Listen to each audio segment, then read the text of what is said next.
gives me great pleasure to announce Tim Mac McCartney. We're honoured to have him here. Tim is the founder of, or Mac, I'm not sure which one to address you by, but Mac's fine. Mac is the founder of the Embecombe community in Devon, and is a man of great experience and wisdom, and will be now presenting a talk titled "The Children's Fire." Thank you for coming, Mac.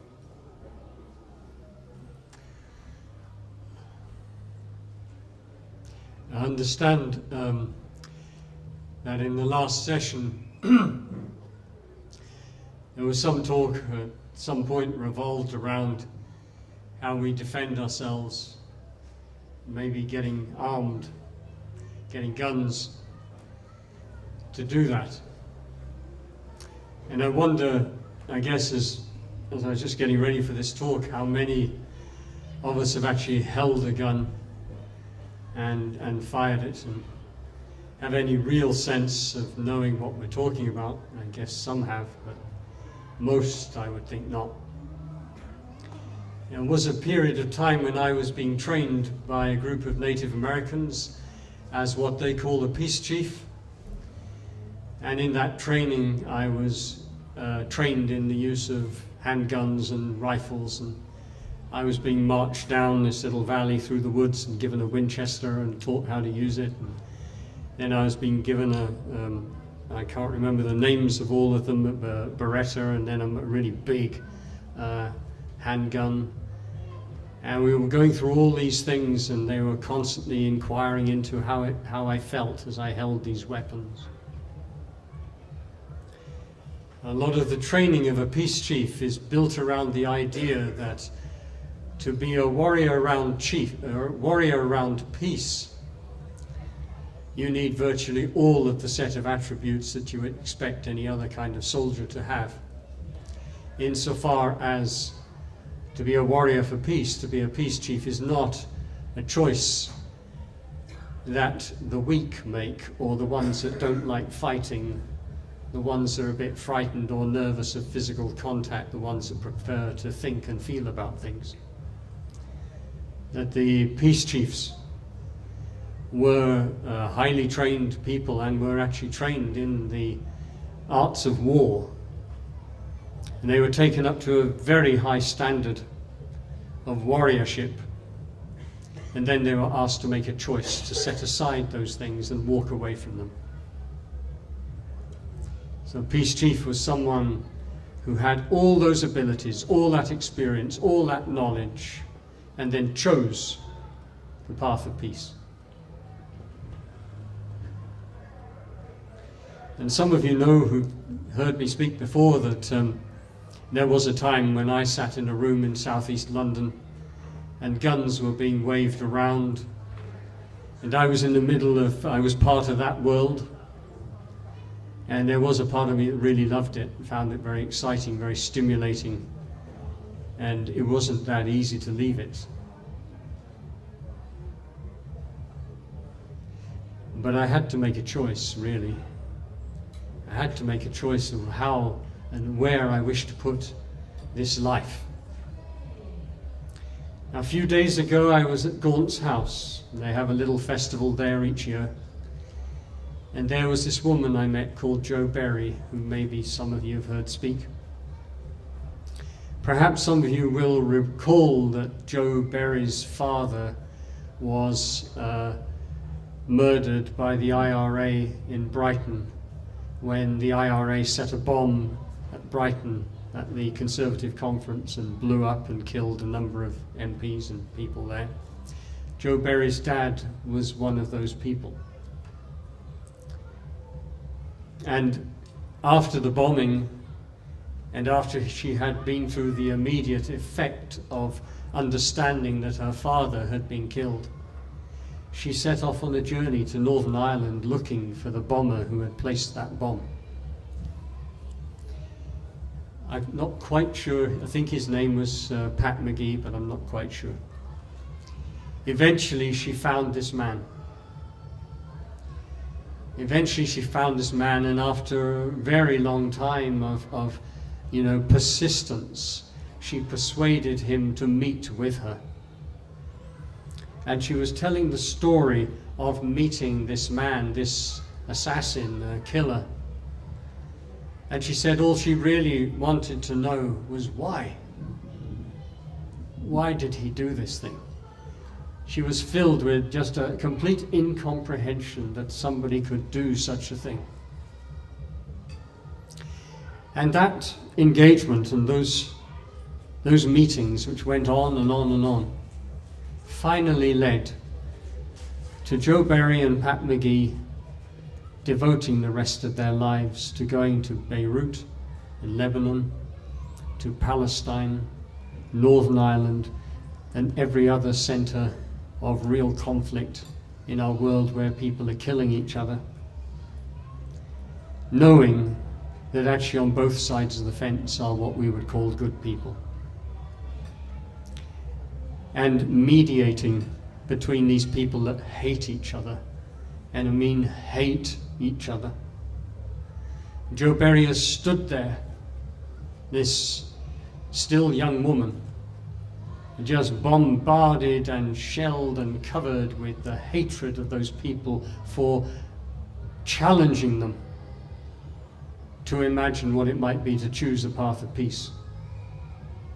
Pat McGee, and when you go his side of the fence, you hear a whole history, of course, Ireland's history, of the terrible things that have been done on and on and on, and the stories that have been handed from father and mother to child and on and on. For him to set aside the idea that he was right. And this, my friends, is what I find so terrifying in our whole business as we try and find ways towards how we can live together and find a new way together, is our being so utterly and so completely and so absolutely convinced that we are right. And the temptation all the time, therefore, that if we are right, somebody else must be wrong, and then we have enemies. And eventually somebody starts talking about picking up guns to defend ourselves. We will not defend ourselves, in my view, with guns. But we will defend ourselves with courage. We will, Pat McGee walks into those places, Joe Berry walks into those places, they could blow her away just like that, they could take her out. But she walks in there, her heart open, in a way displaying such an extraordinary level of courage that people are just, all the fire is just bled out of them. And maybe one day somebody will kill her, I don't know. And I'm going to go with her to Northern Ireland soon, because I want to enter into that world. I want to learn more about, as she talks about her own violence.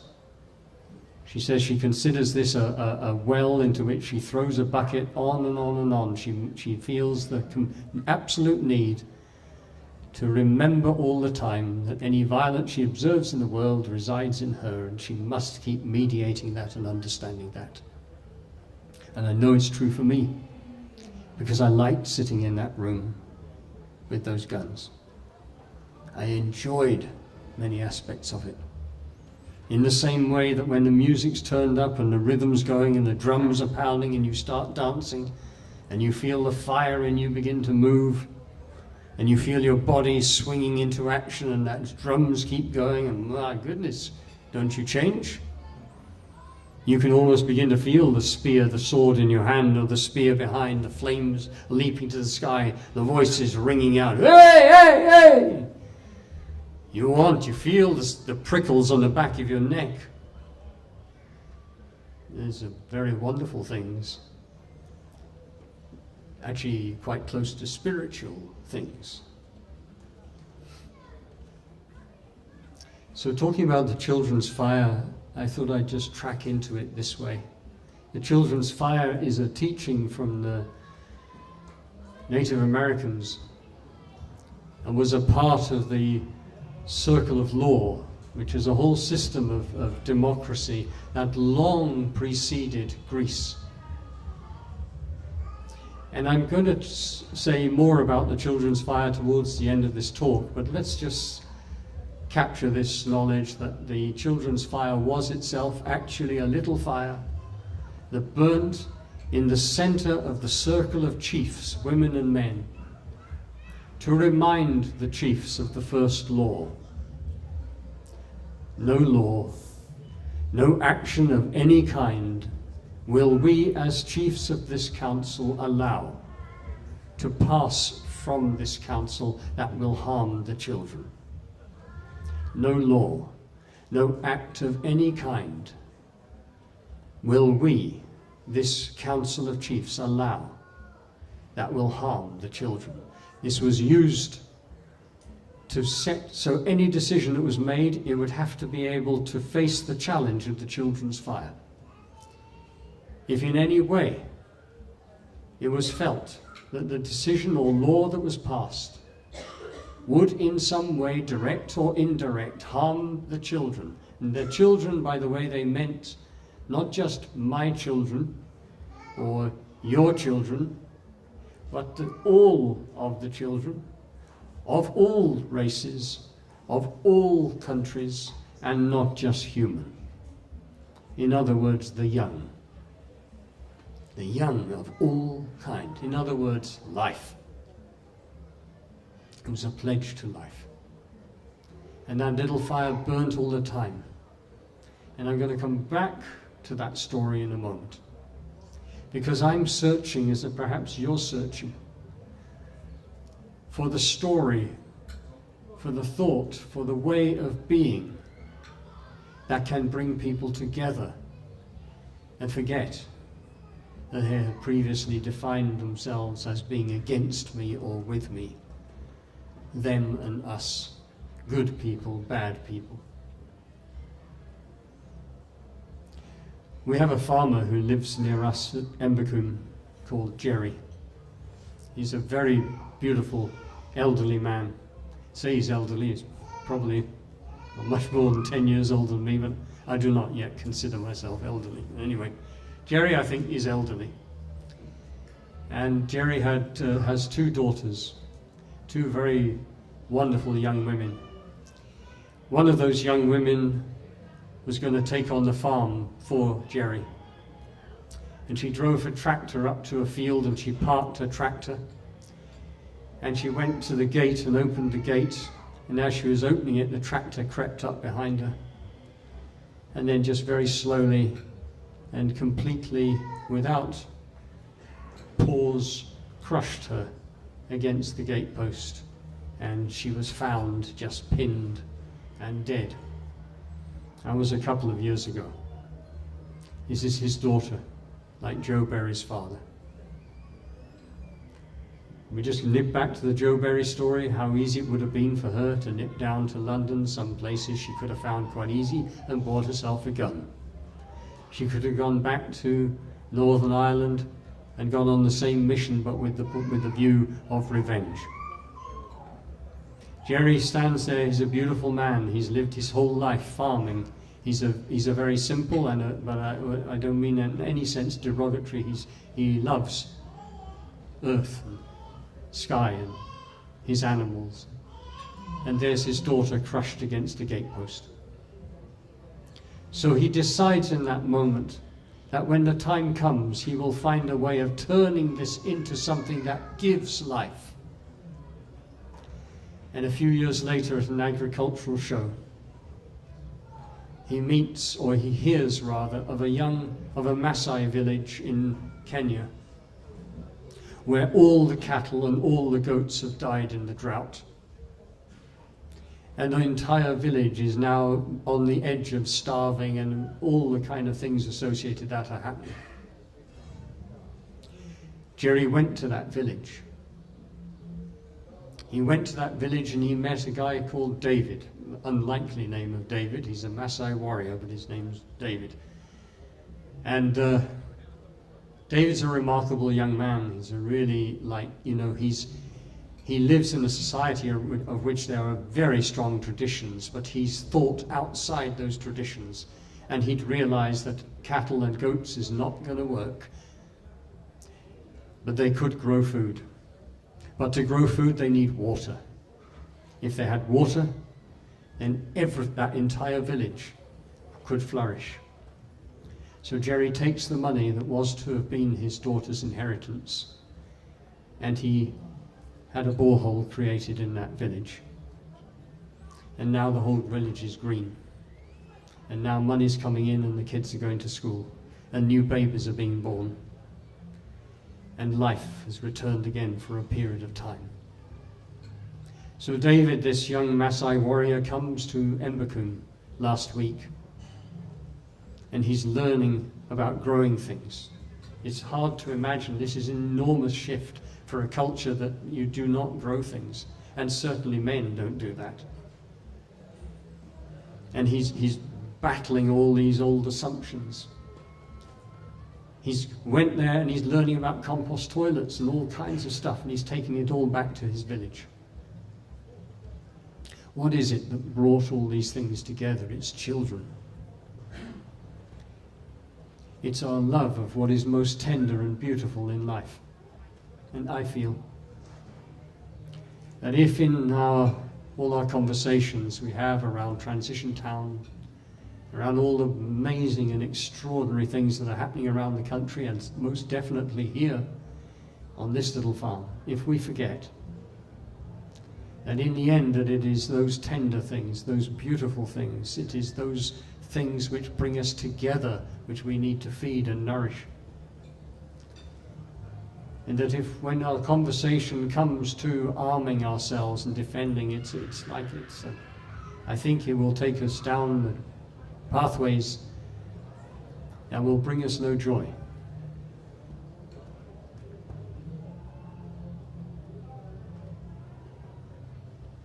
We are called, I believe, to be peace chiefs, and this is what those Native Americans were saying to me at finishing 10 years ago, but a 20-year period that I associated with them and learnt from them.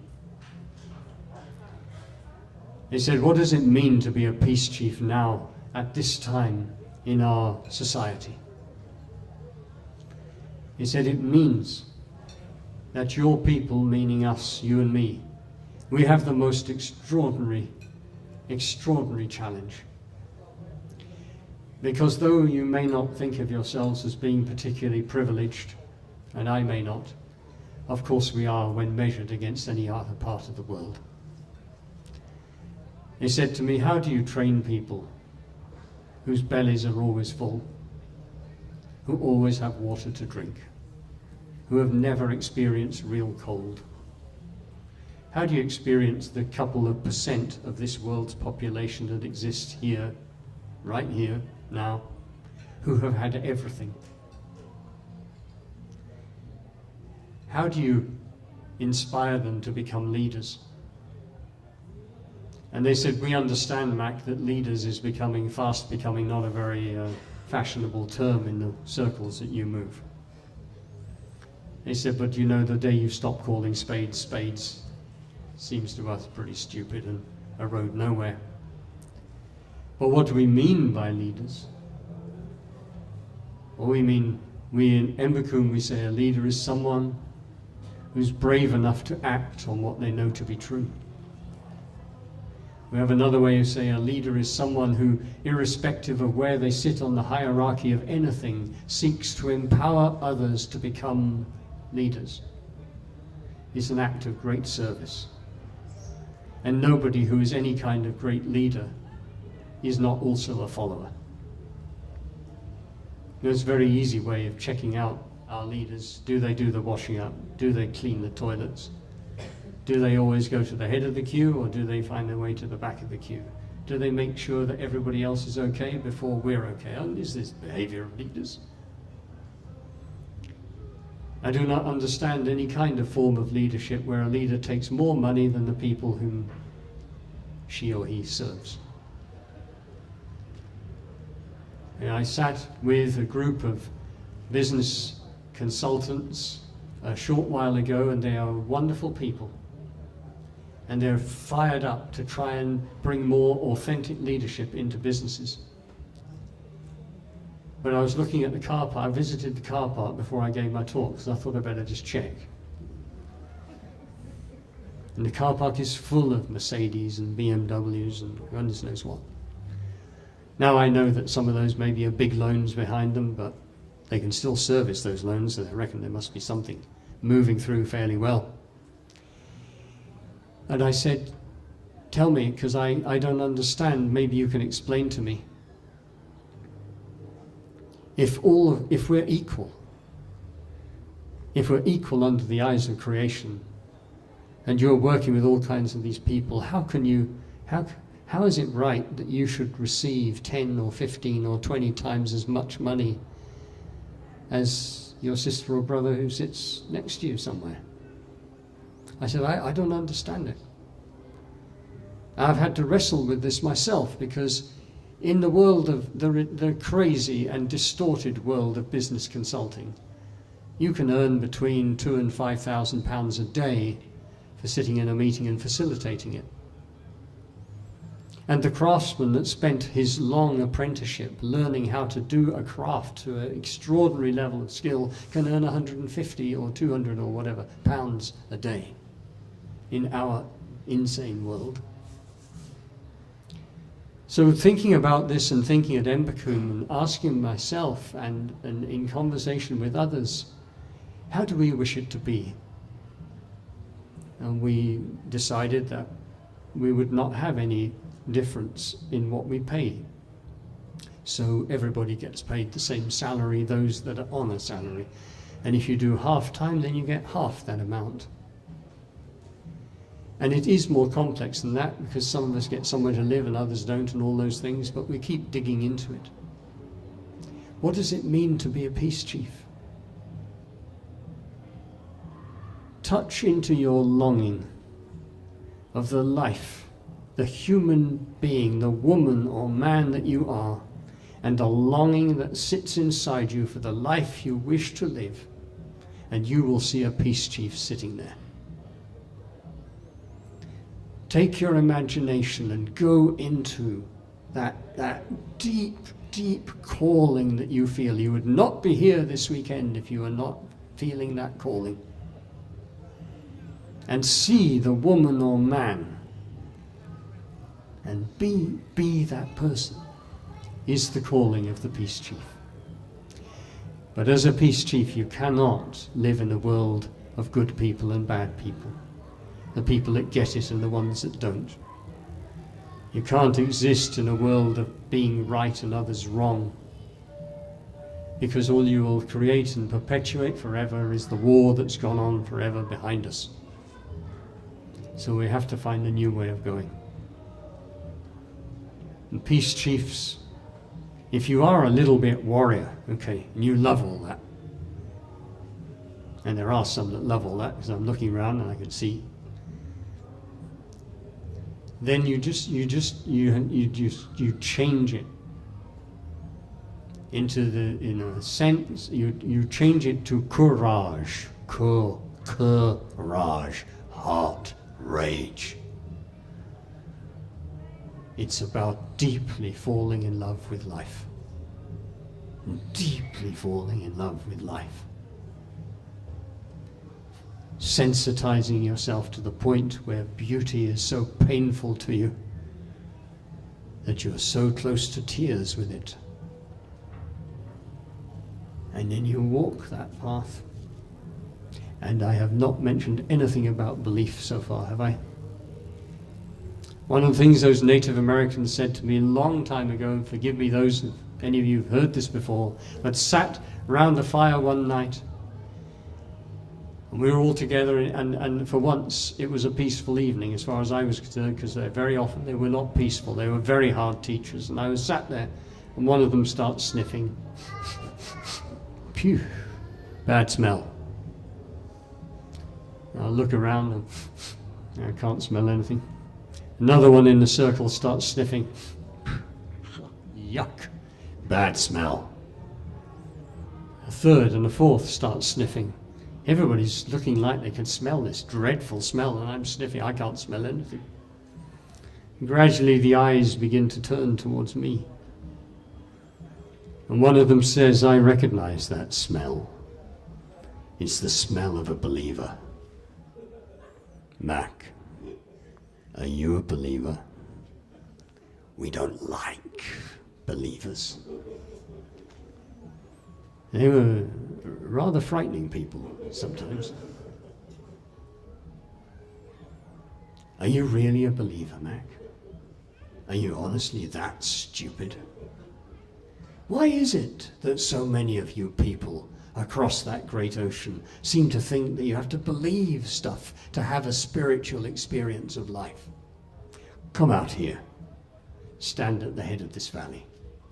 Look down this valley, what do you see? I see mountains, I see sky, I see forests, I see streams. And they said, you are witnessing creation. Were you to open your heart wide enough and really allow what is there to be seen, to be experienced and felt, you would be on your knees weeping. For she is utterly beautiful, and she is life, and she is our precious earth. Do not forget what you are witnessing. You do not need to believe. Just allow in. This is the heart of the peace chief. The peace chiefs are warriors. They were women and men. And they walked into life dedicated to the purpose of perceiving beauty everywhere.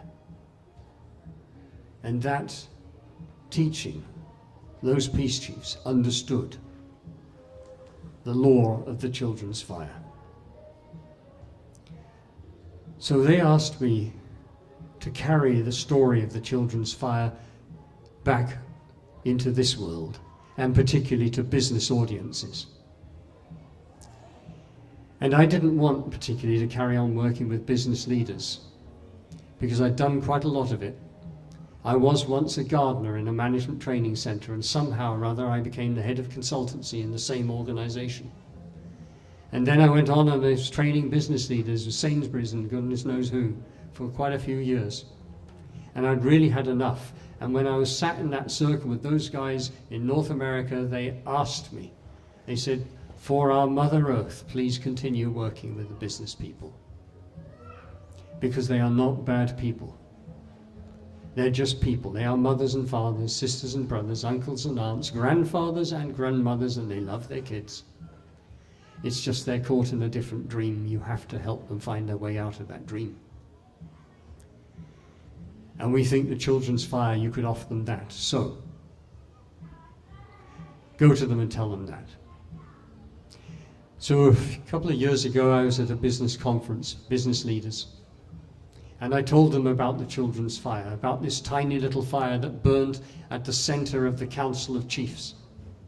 And how that little fire was to remind the chiefs, women and men, that they would not allow any act or any law to be passed that would, when it was enacted, harm the children. And I said to them, can you imagine our world if we brought the children's fire to the center of all institutions of power?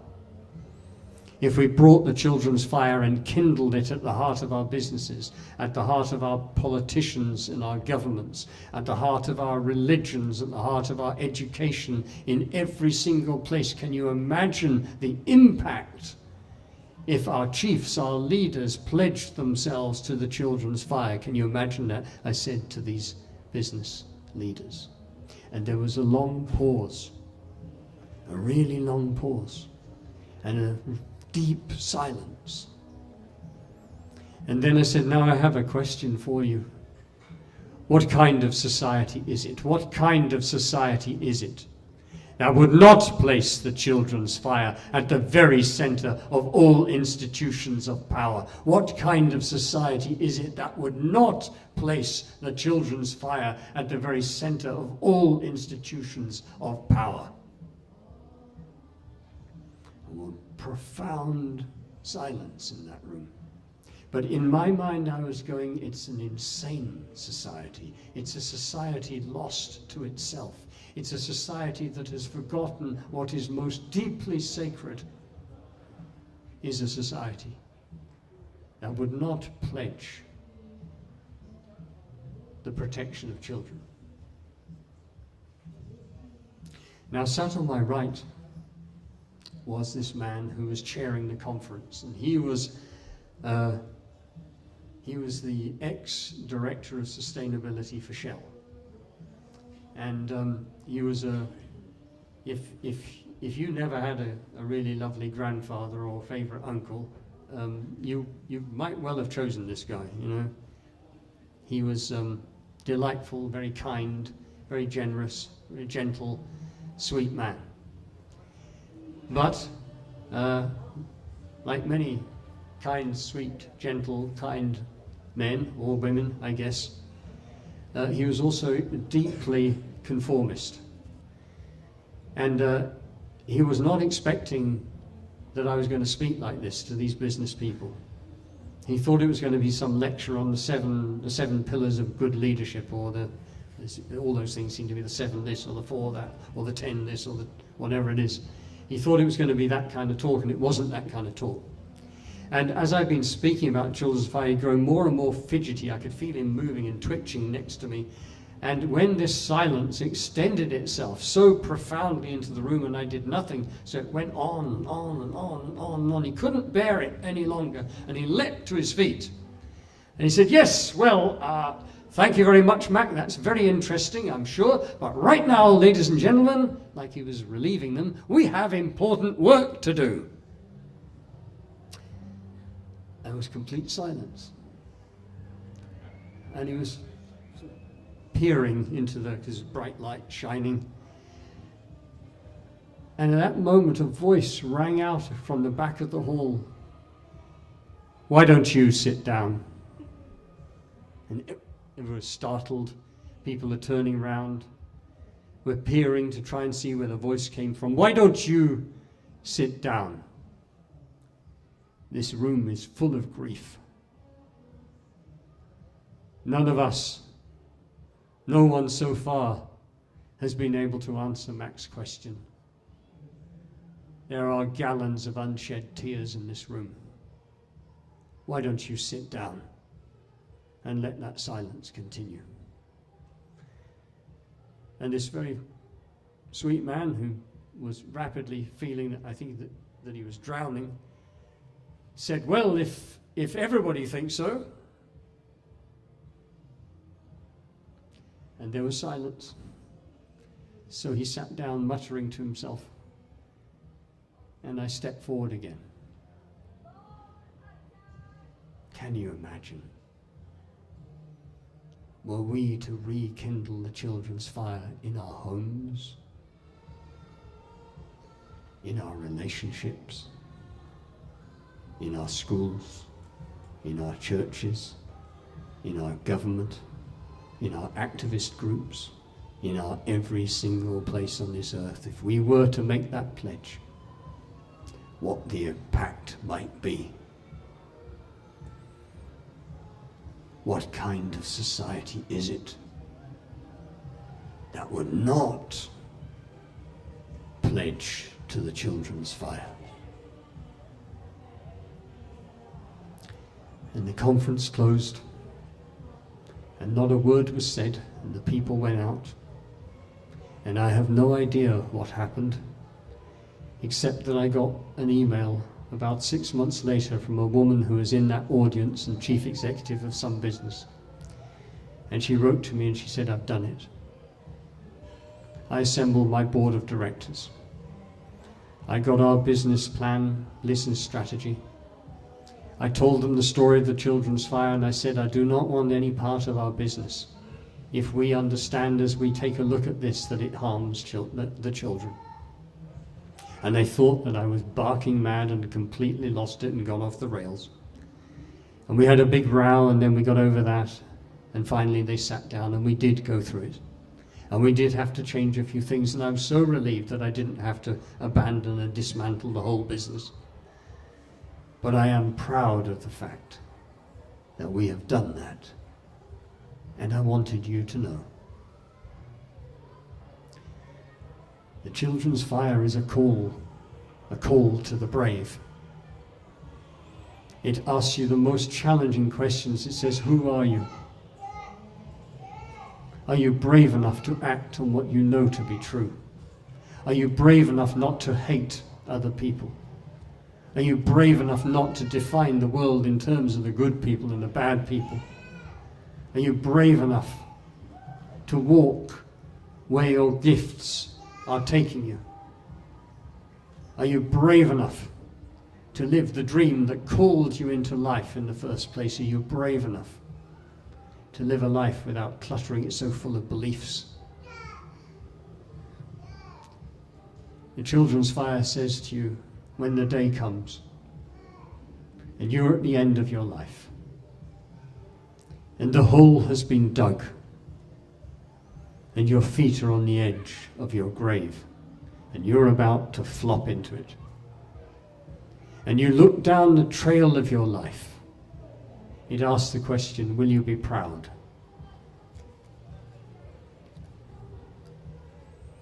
Will you be able to experience that great heart song that will just explode like joy, waves and waves of joy around you when you say, this was a life well lived?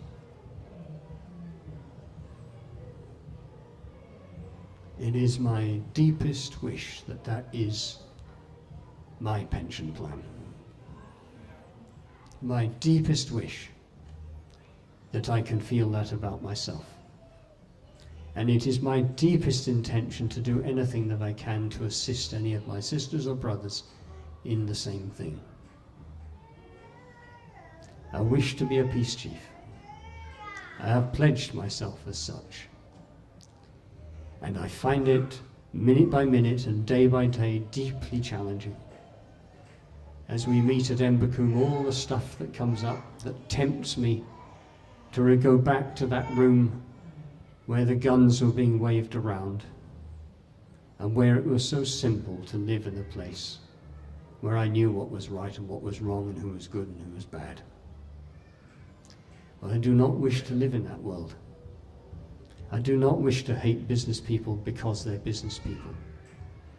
I do not wish to hate people or somehow think that others are less than me because they do some of the things that I've chosen not to do. I want to build bridges, and I am utterly convinced that we can find our way to the society we want if we work from the place of the peace chief and we build bridges